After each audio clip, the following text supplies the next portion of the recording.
Yes, I know, another video. I'm doing this because again, I can't leave the house at the moment, so I'm trying to stave off boredom. So I apologise for all the uploads, guys. But this is a video that I did really want to make, because there's been a lot happening in Britain in the past few days. Now, if you aren't aware of what's been going on, basically, um, recently a man was shot by the police down in England, and it was something which happened, which is quite out of the ordinary because the police in Britain don't carry guns, only the armed response units do. Um, anyway, there was some sort of altercation. It's not exactly clear exactly what happened, but a man was shot, and this sparked a peaceful demonstration sort of against the death, because a lot of people think it shouldn't have happened. On Saturday, I think it was, within some of London's communities, and then after that, violence has just reigned, and each night it's got worse and worse to the point now where there's entire parts of London which are on fire, been looted, been wrecked, and even in other cities in Britain now, there's been some people trying to cause problems, smashing up places, things like that. So I wanted to do a video on this because it is worrying, and I think it must especially be worrying for people that live in the places where this is happening. Now, I think what's happened is a similar thing to what happened when the students in Britain protested against the cuts that the Conservative government were putting on the education system earlier in the year. What happened was people did a completely viable protest against what I think are draconian cuts, and then what happened is a group of people who are just troublemakers attached themselves to that protest and then started causing trouble, wrecking places, and then getting involved basically in altercations with like riot police, and then that was on the news and it turned everybody against the point that people were trying to make in the first place, and it was really unfair on the students at the time. So I think a similar thing has happened here. I think a community were rightfully concerned about why a guy within their community had been shot dead and by the police, and wanted to do a peaceful protest and a sort of memorial towards him, which is fair enough. Now, the some of the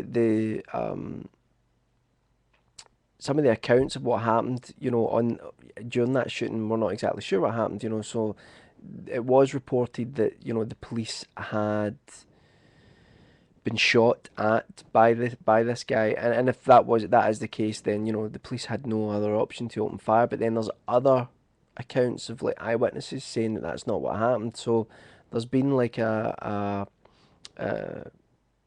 a commission set up to actually investigate this to find out what actually took place. Now, that aside, it's a tragedy when anyone dies. I don't care who it is. I don't care what way it is. It's just always a tragedy.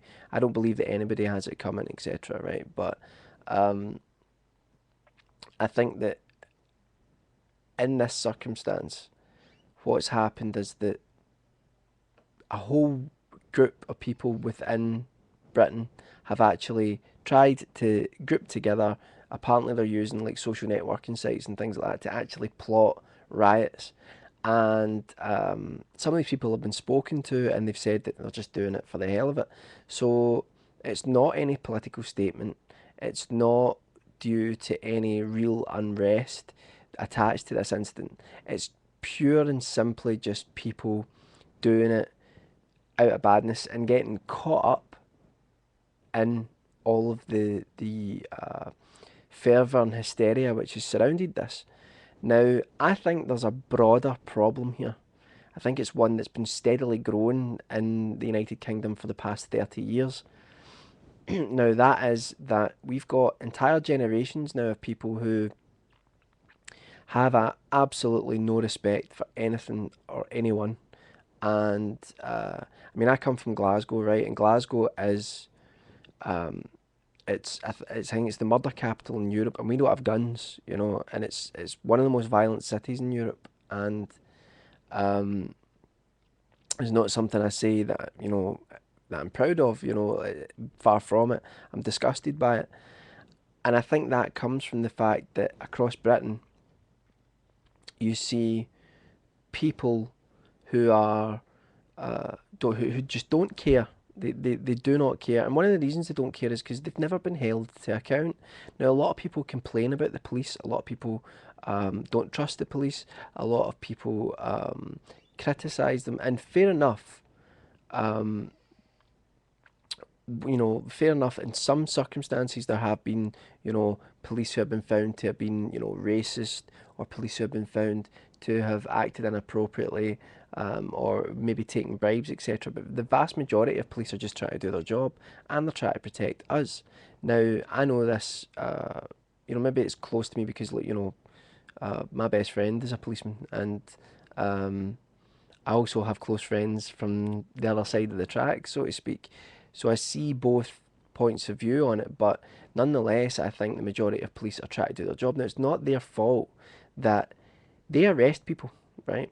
They do arrest people throughout Britain, and what happens is, sorry, I heard a bang there. What happens is that the police put, you know, arrest people, put them away, and then the criminal justice system fails us, the public. It fails us, and people who have done some terrible things are like put out of prison very, very quickly. Some people don't even go there when really they should. And of course, as always, it's all about money, you know. But anyway, I'm actually quite a liberal guy, but um, I think when it comes to people being really violent, I think you've got to have a no tolerance for that, regardless of what their background is. You know, people like give like, oh, they had a bad time. I know people that had a terrible time growing up, and they're not violent. You know, I think you've got a choice to make, and I think if you make the choice to go around carrying a knife, setting fire to places, stabbing people, all that sort of stuff, then I think that you should be dealt with appropriately, which is you should be arrested, you should be charged. If you're found guilty, then you should go away for years for stuff like that, you know. And that's not happening, and a lot of people blame the police for that. Now, to get back to the whole rioting that's happening in Britain at the moment, it's symptomatic of this subculture of violence that we have, where people are not being held to account because of the criminal justice system, and community, the idea of community in this country is on life support, you know. Years ago, it was a case of, you know, you talk to anybody and they'll tell you this, communities looked out for one another. Not now. People tend to be out, you know, on their own, only looking out for number one. And again, parents as well aren't holding their children like accountable when, you know, if the police bring the, your kids to your door, rather than the first thing saying, right, what have you done? The first thing they're saying is, well, my child hasn't done anything, you know. And so these people are basically, they don't have any sense of accountability. So they go and they tear places up like they're doing right now. They burn places, they're attacking people, they're doing all sorts of things just for the sake of it, because they can. So I hope that this spurs the government into action. I'm not a fan in any way, shape, or form of this government, by the way, but I hope it spurs them into action to actually realise that, see, they're going to employ all of these police cuts. And the ironic thing is that the police may have actually struggled to deal with this if those cuts had already been passed. So I hope they realise that they need to, you know, look at that again. And I hope they also need to realise that, you know, this whole idea of people with no accountability, no no fear of anything happening to them if they do something bad, that's something that really needs to come to a halt. And I also think, you know, the burden of that's not just on the government to actually pressurise the criminal justice system and change the laws so that people are actually getting put away who should be put away, but it's also on the shoulders of the general public. You know, we've got to hold people within our own communities accountable. And I'm not talking about vigilantism or anything like that, but we've got to, you know, if we see someone doing something, obviously, unless you're going to put yourself in danger, but you know, you should be able to say to someone or say to a kid, you know, like, you know, what are you doing?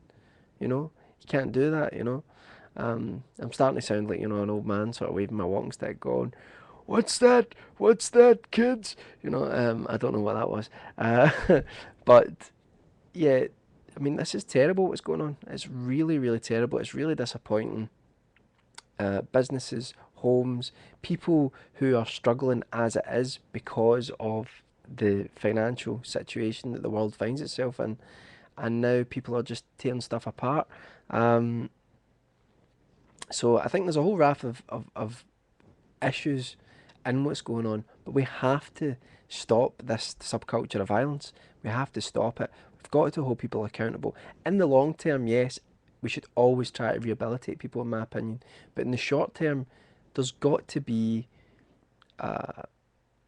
punishment for doing terrible things. I mean, there just has to be. Otherwise, you don't learn, and that's what's happening because people can just do what they want, and we're too soft. We are too soft in a lot of ways.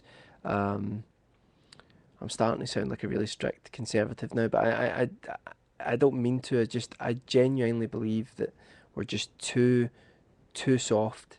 And if it's going to cost extra money to actually do this, then I think we should. I think we should, you know, spend more money so that we can have bigger prisons. Um, and people that do terrible things should serve proper sentences, you know.